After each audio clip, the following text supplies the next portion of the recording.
শুভ সকাল বন্ধুরা, নতুন একটা দিনে নতুন সকালে আপনাদের সকলকে স্বাগত জানাই আমার বং উপমা চ্যানেলে। আজ হচ্ছে সোমবার। কাল সারাটা দিন এত আনন্দ আর এত মজা করেছি কি বলবো। বাড়িতে পুজো আচ্ছা হলে মনে হয় সবারই এরকমই হয়, আর চোখগুলো আমার একটু ফোলা ফোলা। তো যাই হোক, এই আনন্দ মজা করে কালকে দিনটা বেশ কাটিয়েছি। আর আজ সকাল সকাল উঠে রান্নার তোড়জোড়, রান্নাবান্না শুরু করে দিয়েছি। আর ব্লগটা শুরু করতে একটু দেরি হলো, কিন্তু রান্না আমার ওদিকে অলমোস্ট হয়ে গেছে। ঘড়িতে এখন বাজে কটা জানো? 11টা। আজ আবার ছেলের পরীক্ষা শুরু আজকে থেকে, সেই নিয়ে একটুখানি তাড়াহুড়োর মধ্যে আছে আর কি। ছেলের পরীক্ষা শুরু, ওর বাবা যাবে নাইট ডিউটি, সব কিছু মিলিয়ে মিশিয়ে আর কি ব্লগটা শুরু করতে তোমাদের সঙ্গে কথা বলতে একটু দেরি হয়ে গেল। তো রান্না বলতে আজকে এনেছে বাজার থেকে ইলিশ মাছ। আর কিভাবে কি রান্না করলাম না করলাম চলো তাহলে তোমাদের দেখাই। এই দেখো বন্ধুরা, আজ বাজার থেকে নিয়ে এসেছে ইলিশ মাছ। যেহেতু শনিবার রবিবার ধরে সব নিরামিষ খাওয়া হচ্ছে, তাই আজকে বাজারে ভালো ইলিশ মাছ পেয়েছে, তাই নিয়ে এসছে। এটা দিয়ে দেখি কি করা যায়, যেটা করব। আর দেখি এই ইলিশ মাছটা দিয়ে কি রান্না করা যায়, যেটাই করবো সেটা তোমাদের সঙ্গে পুরোটাই শেয়ার করব।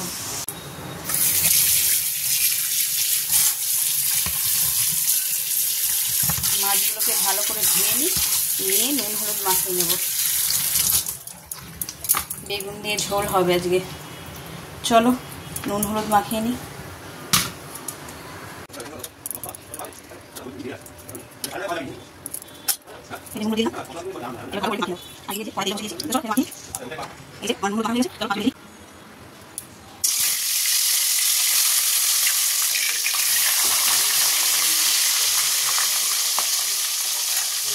এই যে সব মাছগুলো ভাজা হয়ে গেছে, এবার বেগুনগুলো ভেজে নেব।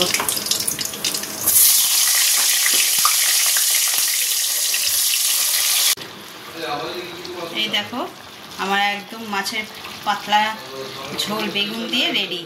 এবার হচ্ছে যে ধনে পাতাটা দিয়ে দিলেই ব্যাস ডান। ব্যাস এবার গ্যাসটা নিভিয়ে দেবো, দিয়ে 2 মিনিট ঢাকা দিয়ে রেখে দেবো। ব্যাস তাহলেই রেডি। ইলিশ মাছের ঝাল তো হয়ে গেছে। এবার হচ্ছে যে পুঁই শাক হবে। পুঁই শাকটা একটুখানি ভাপিয়ে নিয়ে তারপর করবো। আর এই যে সবজি কেটে রেখেছি, কুমড়ো, বেগুন, আলু। ঝিঙেটা আজকে নেই, তাই ঝিঙেটা স্কিপ করলাম। আর করবো চিংড়ি মাছ দিয়ে। চিংড়ি মাছটা ধোয়াও হয়নি, থাক ধুয়ে নেব। আর এই যে কটা মাছ রেখেছি, এটাকে করবো ভাপা। এখানে নারকেল, কাঁচা লঙ্কা নিয়েছি, এতে দেবো সাদা সর্ষে আর কালো সর্ষে, দুটোই ভালো করে বেটে নিয়ে পেস্টটা বের করব। করে আর কীভাবে করি তোমাদের সঙ্গে শেয়ার করছি। দেখো ইলিশ মাছ ভাপা করব, তার জন্য একটা ব্যাটার তৈরি করেছি। ব্যাটার নয়, মশলা।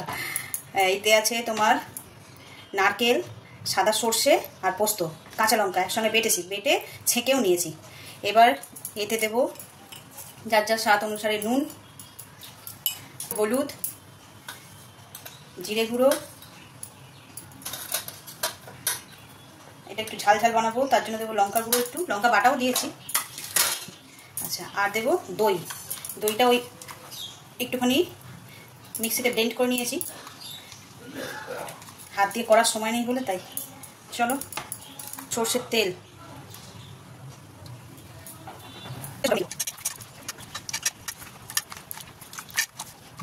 এবার এর মধ্যে মাছগুলো দিয়ে দেবো। কাঁচা মাছই দেবো। মাছের মধ্যে তো নুন হলুদ অনেকক্ষণ মাখানো ছিল। কিছু মাছের তো বেগুন দিয়ে ঝাল করে নিয়েছি, আর যে কটা আছে ভাপা করব।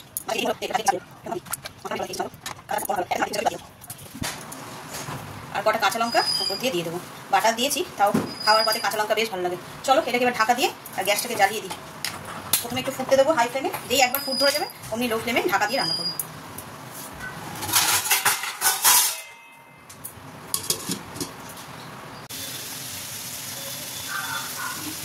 এই যে ইলিশ মাছের ভাপা একদম রেডি। এবার গ্যাসটা নিভিয়ে দিই আর ঢাকা দিয়ে দিই। গরম ভাতে শুধু একটুখানি এই মাছের ভাপাটা হবে, আর কিছু চাই না। আর এদিকে বসিয়ে দিয়েছি পুঁই শাকটা। মশলাটা কষিয়ে তারপরে শাকটা দিয়ে দেবো। শাকটা তো দেখলেই আগে ভাপিয়ে রেখেছি। এই যে চিংড়ি মাছ দিয়ে হচ্ছে আজকে। এটা একটুখানিটা তুলে রেখে দেবো, দিয়ে লাস্টে এই ইলিশ মাছের মাথাটা দিয়ে দেবো। ওতে বেশ ভালো লাগবে। আর এখানে না মাছের তেলটা একটু বের করে রেখেছি। ওই তেলটা আলাদা একটুখানি ভাজবো, যেটা শুধু ভাত দিয়ে খেতে সবারই ভালো লাগে। তো চলো তাড়াতাড়ি করে কাজগুলো সেরে নিই, ছেলে বেরোবে, ওকে একটু টাইম দিতে হবে। তাহলে আমার খানিকক্ষণ পরে দেখা হচ্ছে। ঘড়িতে বাজে 12টা 10, ওর বাবা ডিউটি যাবে, তাই এসছি ওর বাবাকে খেতে দেবো, ভাত বাড়বো। তো চলো, আগে তোমরা দেখেইছো কি কি রান্না হয়েছে আজকে আমাদের। তো চলো দিয়ে দিই, ওর আবার দেরি হয়ে যাবে, ওকে দিয়ে তারপরে ওর টিফিনে রুটিটা করবো। চলো আর দেরি করবো না, চলো দিয়ে দিই।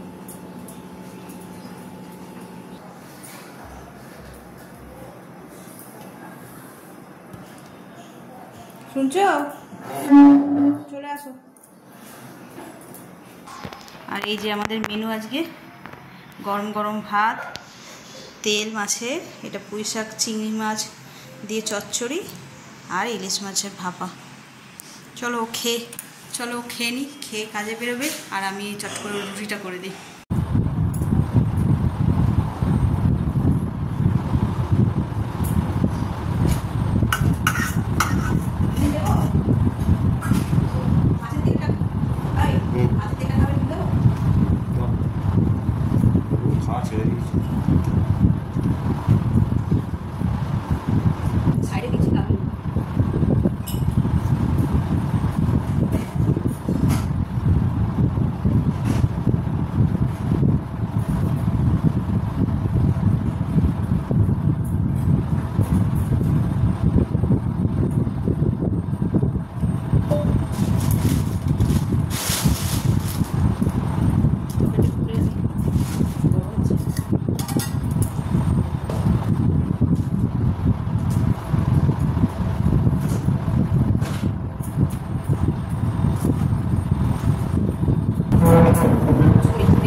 ওইখানে ওদের 4 পিস মতো করেছি, সেটাতেও অনেক তেল বেরিয়েছে।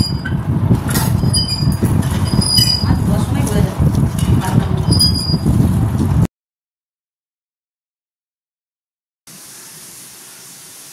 Good morning everyone. আজ মঙ্গলবার, ঘড়িতে বাজে 9টা। আর আজকে না কালকের ব্লগটাকেই কন্টিনিউ করছি, কালকের ব্লগটা আর এন্ড করা হয়নি। আর কালকে ভিডিও ডিলিট করে দেওয়া নিয়ে যা টেনশন হয়েছে না, পুরো সন্ধ্যাটাই ঘেটে গেছিলাম, আর কিচ্ছু করতে ইচ্ছে করেনি। যে মানে কি যে হলো, কীভাবেই বা হলো, ওই মানে ডিসকভার করতে করতেই পুরো সন্ধ্যাটাই কেটে গেল। তারপর তো যাই হোক, একটা ছোট্ট ব্লগ তোমাদের জন্য পোস্ট করেছিলাম, অনেকে দেখেছো অনেকে দেখোনি, সেটা আবার আজকের ব্লগেও দিয়ে দিয়েছি। যারা আগের দিনে দেখোনি কী কারণে আমাদের বাড়িতে লক্ষ্মীনারায়ণ প্রতিষ্ঠা হলো, সেটা পুরোটাই দেওয়া আছে, তো পারলে ওটা দেখে নিও। তো চলো আজকের দিনটাকেও এখান থেকে দারুণভাবে শুরু করি। আর 9টা বাজে আমি স্নান টান সারা হয়ে গেছে, ওদিকে রান্নাও বসিয়ে দিয়েছি। আর আজকে মেনুতে হচ্ছে যে একদম সিম্পল বলতে এই যে ভাত বসিয়ে দিয়েছি, ডাল, আর হচ্ছে আলু পোস্ত। আর আগে বাজার থেকে আনতে বলেছিলাম ভেটকি মাছের কাঁটা, সেই এনেছে ভেটকি মাছের কাঁটা, ওটা রান্না হবে। ব্রেকফাস্ট বানাবো গোলা রুটি, একটা ডিম দিয়েছি, আর বিভিন্ন সবজি বলতে কি পেঁয়াজ আর কি কাঁচা লঙ্কা, ধনে পাতা, অল্প একটু গাজর, টমেটো, আদা, গোলমরিচগুলো, নুন এইসব দিয়েছি, দিয়ে এবার একটা ব্যাটারটাকে রেডি করে নেবো। চলো, আর এদিকে আমার রান্না হয়ে গেছে, শুধু এই যে কাঁটা সব ধুয়ে বেছে রেখেছি, এটা রান্না করলেই হয়ে যাবে। তাহলে এই কাঁটাটা করলেই হয়ে যাবে। আর ব্রেকফাস্টটা আগে করে নেবো, করে খেয়ে নিয়ে তারপরে করব। আর ঘড়িতে বাজে 10টা 5 হয়েছে সবে। ছেলে আবার স্কুলে যাবে, ওকে আগে টিফিনটা করে দিও, খেয়ে নিই। স্কুলে বলতে কি পরীক্ষা দিতে, তবে এখন নয়, ওদের পরীক্ষা 3টা থেকে। তো এখন ব্রেকফাস্টটা করছে উঠে। চলো তাহলে বানিয়ে নিই।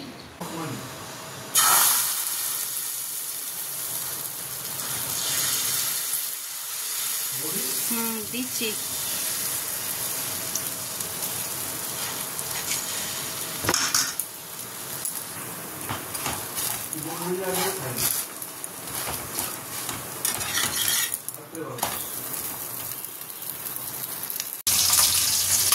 এই দেখো ভেটকি মাছের কাঁটাগুলো সব ভাজা হয়ে গেছে, আর এখানে একটুখানি তেল মতন ছিল, ওটা ভেজে নিচ্ছি।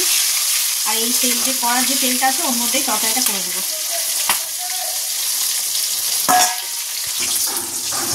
ব্রেকফাস্ট তো করা হয়ে গেছে, তারপরে এসেছি এই মাছগুলো ভাজলাম।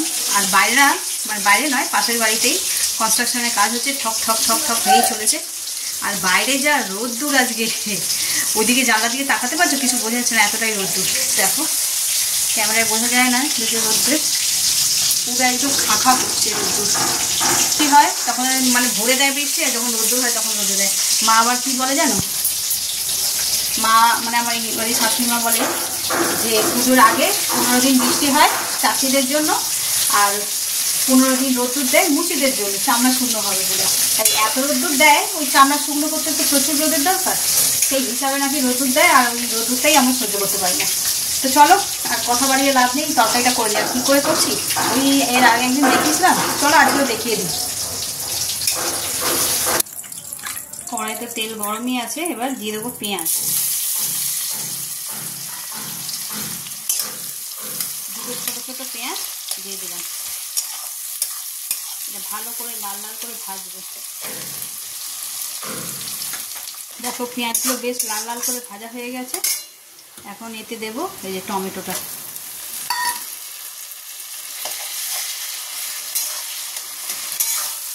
লঙ্কা আর রসুন।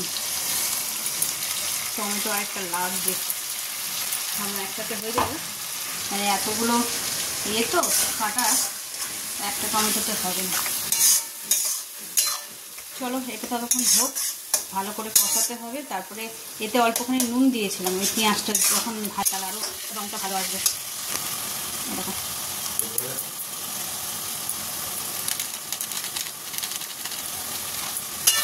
রঙটা আসবে না, চলো ভালো করে কষাতে হবে।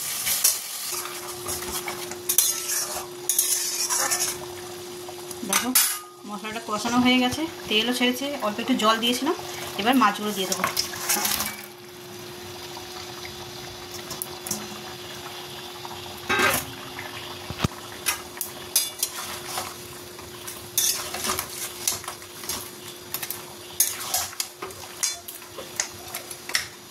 সুন্দর খেতে, সুস্বাদু। চলো এটাকে এবারে হালকা করে দিই গ্যাসটা, দিয়ে আর ঢাকা দিয়ে দেবো। তারপরে যখন নামাবো তখন একটু ধনে পাতা আর অল্প সামনে একটু গরম মশলা দেবো।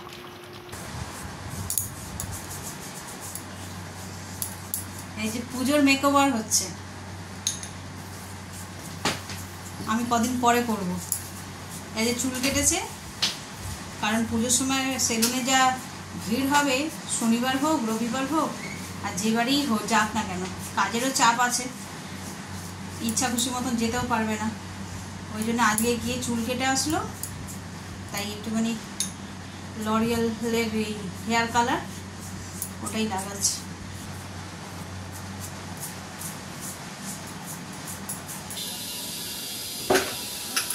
এই যে মশলাদানি, এগুলোকে আজকে ধুয়ে নিই। মাছ কমিটির মশলা এসেছে, কিছু কিছু বাকি আছে, তো এখনই এইগুলোকে ধুয়ে নিলে তাহলে রাখতে সুবিধা হবে।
মশলার দানি একদম ধুয়ে মুছে পরিষ্কার।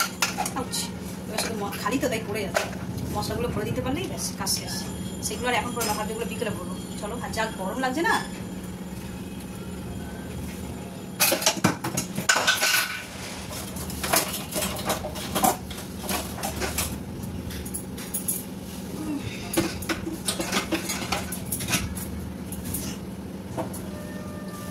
$2,000 years later. Good evening. এই যে সন্ধ্যেবেলায় চলে এসেছি রান্নাঘরের কাজ করতে। আজ রান্নাঘরে প্রচুর চাপ। এখন তো বসাচ্ছি চা, এরপর করবো রাতের তরকারি। আর আমরা তো রাতে রুটি কিনে খাই। একজন মহিলা পাশের বাড়িতে থাকে, উনি করে দেয়, মানে বিক্রি করে আর কি, ওনার কাছ থেকে নেই। আজকে আবার উনি ফোন করে বললো যে ওনার শরীর খারাপ না কি এটা বললো। যাই হোক, আমিও ঘুমের ঘরে শুনেছি, বুঝতে পারিনি ঠিক। বললো যে আজকে রুটি দিতে পারবো না, তুমি করে নিই। আর আজকে হচ্ছে সেই লেভেলের গরম পড়েছে, বাপরে খুব গরম লাগছে। দেখি আর বসবো না, একেবারে ইয়ে করবো, কি বলে, চা করে এখন রান্না বসিয়ে দেবো। তরকারিটা করতে করতে ওদিকে আটা মেখে নেবো, নিয়ে রুটি করে নেবো, দিয়ে তারপরে গা ধুবো। সকালবেলায় একবার এই রান্নাঘর পরিষ্কার, মানে মশলার জায়গা এটা ওটা পরিষ্কার, এত গরম লেগেছে, ওই গরম জলেই চান করেছে। কি করব, ভাবছিলাম বেরোবো একটু, ব্লাউজগুলো হয়ে গেছে, ব্লাউজগুলো নিয়ে আসবো, কিন্তু আজকে আর বেরোনো যাবে না, এত কাজ সেরে তারপর সময় হবে না।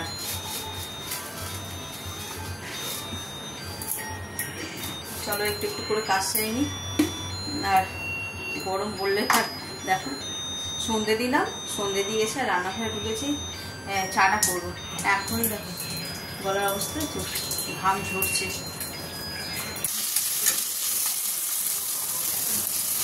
একটুখানি চাউমিন বানাবো, ছেলেটা স্কুল থেকে এসে টিফিনে খাবে, অল্প করে, এই একদম সামান্য মতনই করবো।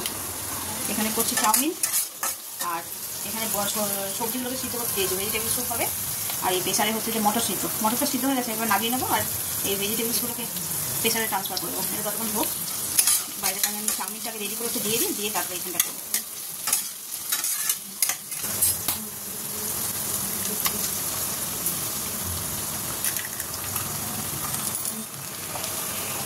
গোলমরিচ দিয়ে দেবো,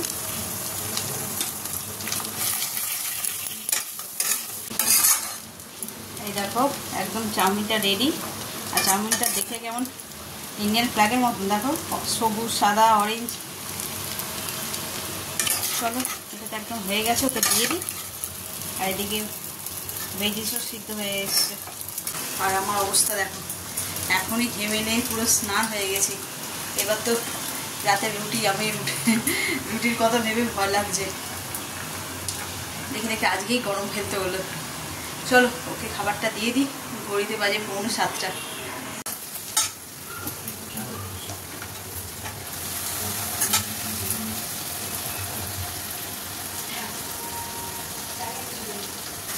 টিফিনের পর্ব তো মিটে গেছে, এবার রাতের তরকারিটা বসিয়ে দিই।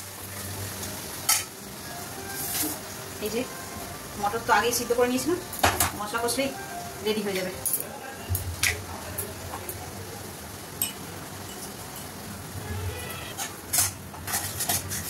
এখন এটা 7:30 হয়ে যাবে।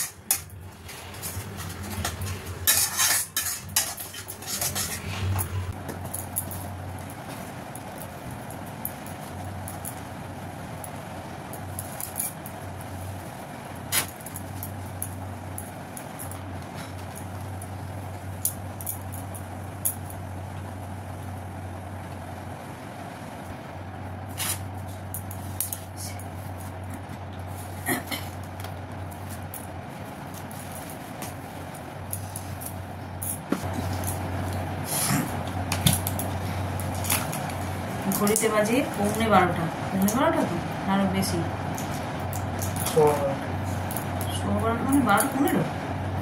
হ্যাঁ, এত তাড়াতাড়ি পুরো সময় চলে গেল। তার ওষুধটা খেয়ে নি,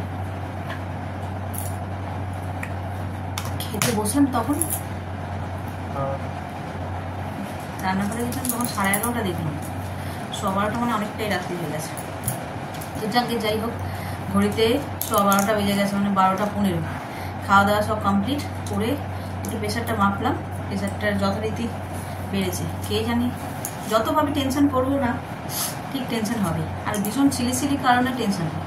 মনে হয় আমার সঙ্গে না সবার সঙ্গে এটা হয়, তাই না? সবাই ভাবে যে না টেনশন করবো না, একদম হ্যাপি থাকবো, ভীষণ মজা করে বাঁচবো, কিন্তু ওই ছোট্ট টেনশন নামক শব্দটাই যেন একদম হিলিয়ে রেখে দেয়। আর আমার প্রেশারটা না কখনো লো কখনো হাই, কখনো লো কখনো হাই, এইরকম হতে থাকে, বিরক্তিকর যেন। তো চলো আজকের ব্লগটাকে এই পর্যন্তই রাখছি। যদি কিছু ভালো লেগে থাকে তাহলে please like, comment, share and subscribe. সকলে ভালো থাকবেন, সুস্থ থাকবেন। আগামীকাল আবার একটা নতুন দিনের সঙ্গে দেখা হচ্ছে। Good night.